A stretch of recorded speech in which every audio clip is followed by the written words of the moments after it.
प्यारे बच्चों, आज हम क्लास 5th आओ हिंदी सीखे का पाठ नंबर 16 श्रवण कुमार पढ़ते हैं। चलो शुरू करते हैं।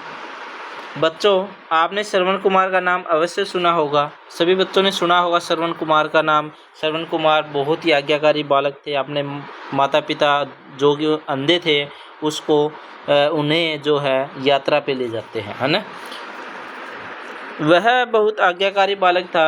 उनके माता पिता अंधे थे, वहीं उनका एकमात्र सहारा था। वह अपने माता पिता की हर इच्छा पूरी करता था। एक बार श्रवण कुमार के माता पिता ने तीर्थ यात्रा पर जाने की इच्छा प्रकट की। उन दिनों उनके पास उन्हें तीर्थ यात्रा पर ले जाने के लिए कोई साधन नहीं था। उसने सोच विचार कर एक तरकीब निकाली। उसने लकड़ी की एक बग्गी बनाई, उसमें अपने माता पिता को बिठाया और उन्हें तीर्थ यात्रा पर लेकर निकल पड़ा। ये देखो बच्चों, इस तरह से इन्होंने लकड़ी का बनाया और अपने माता पिता को बिठाकर अपने कंधों पर जो है लेकर जा रहे हैं तीर्थ यात्रा पे। भिन्न भिन्न तीर्थों की यात्रा करते हुए वे एक दिन सरयू नदी के तट पर पहुँचे। एक रात वह अपने माता पिता की सेवा में लीन था तो उन्होंने पानी पीने की इच्छा प्रकट की। वह बोला, पास ही नदी बह रही है, मैं अभी आपके लिए जल लेकर आता हूँ। जल का पात्र उठाकर वह जल लेने चला गया। उस समय अयोध्या का राजा दशरथ जंगली जानवरों के शिकार के लिए निकला हुआ था।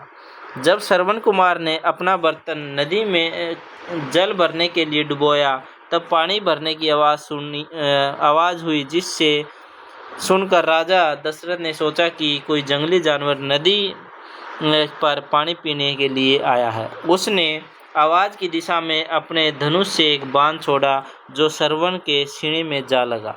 उसने जोर से चीख मारी। राजा दशरथ को जब मनुष्य की चीख सुनाई दी तो वह तुरंत वहां पहुंच गया। श्रवण कुमार को अपने बाण से घायल हुए देख वह बहुत दुखी हुआ। श्रवण कुमार के प्राण निकलते जा रहे थे। उसे मरते वक्त भी केवल अपने माता पिता की चिंता थी। उसने दशरथ से कहा, राजन, आपने मुझे अनजाने में घायल कर दिया है। मैं तो यहाँ अपने माता पिता के लिए जल लेने आया था।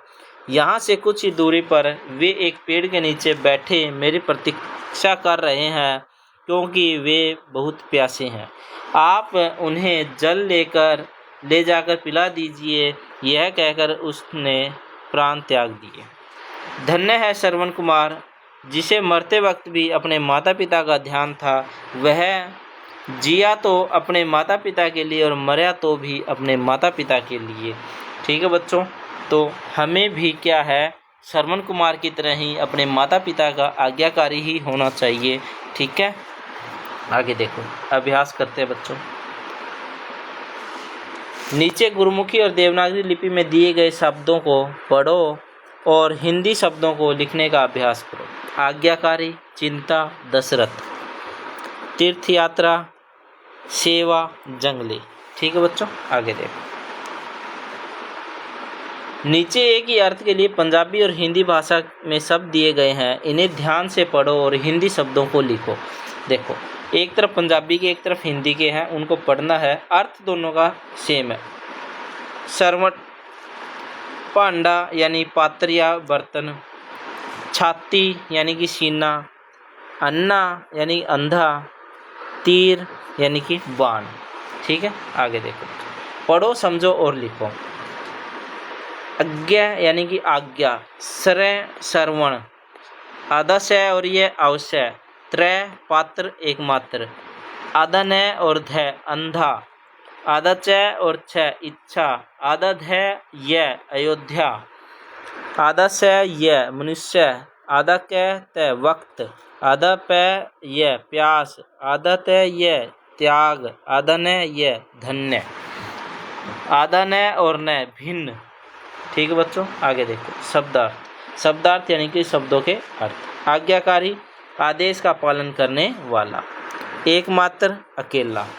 बग्गी, बांस के फट्टे के दोनों छोर पर छिक्का लटकाकर बनाया हुआ बोझ ढोने का साधन, या हम कहें कावड़। आपने कावड़ देखी होंगी, सावन में जब कावड़ लेके आते हैं, आपने कावड़ियों को देखा होगा, वैसे ही श्रवण कुमार अपने माता पिता को लेके गए थे। तरकीब, उपाय, ढंग, बाण, तीर, प्राण त्यागना, मर जाना, पात्र, बर्तन, प्रतीक्षा, इंतजार। ठीक है बच्चों, आगे देखो, प्रश्न उत्तर करते हैं। अब पहला प्रश्न है बच्चों, श्रवण कुमार कैसा बालक था? श्रवण कुमार एक आज्ञाकारी बालक था। प्रश्न नंबर 2 बच्चे, श्रवण कुमार अपने माता पिता को तीर्थ यात्रा पर कैसे लेकर गया? श्रवण कुमार ने एक बग्गी बनाई और उसमें बैठाकर अपने माता पिता को तीर्थ यात्रा पर ले गया। यहाँ मात्रा आएगी, ले गया। ठीक है, आगे देखो बच्चों, सरयू नदी के निकट श्रवण क्या करने गया था? श्रवण अपने प्यासे माता पिता के लिए पानी लाने के लिए सरयू नदी के निकट गया था। ठीक है बच्चों, आगे देखो, प्रश्न नंबर 4, श्रवण कुमार को बाण किसने मारा? श्रवण कुमार को बाण अयोध्या के राजा दशरथ ने मारा। प्रश्न नंबर 5 बच्चों, श्रवण ने राजा दशरथ से क्या कहा? श्रवण ने राजा दशरथ से कहा कि उधर कुछ दूरी पर पेड़ के नीचे मेरे माता पिता मेरी प्रतीक्षा में बैठे हैं, वे प्यासे हैं, आप कृपा करके उन्हें पानी पिला दीजिए। ठीक है बच्चों, आगे देखो, वाक्य पूरे करो। श्रवण कुमार एक आज्ञाकारी बालक था, उसके माता पिता अंधे थे, तीर्थ यात्रा पर जाने के लिए उसने एक बग्गी बनाई। श्रवण राजा दशरथ के बाण से घायल हो गया, उसने मरते वक्त भी डैश की चिंता की? अपने माता पिता की। ठीक है, जानो, भूख प्यास सेम यानी कि मिलते जुलते शब्द है। भूख के साथ प्यास होती है, माता के साथ पिता होता है, धनुष के साथ बाण, जिया मर्या, सोच विचार, तीर्थ यात्रा। ठीक है, आगे देखो बच्चों, नए शब्द बनाने हैं। अक्षय से शिक्षा, अज्ञा से अज्ञानी, श्रवण, त्रय से पुत्र। ठीक है बच्चों, रचनात्मक देखो, रचनात्मक में क्या है बच्चों, आपने सावन के महीने में कावड़ियों को देखा होगा जो गंगा नदी से जल लाकर शिवलिंग पर चढ़ाते हैं। अपने अध्यापक की सहायता से कावड़ के चित्र में रंग भरे, इसमें आपने रंग भरना है। ऐसे ही श्रवण कुमार अपने माता पिता को लेकर गए थे।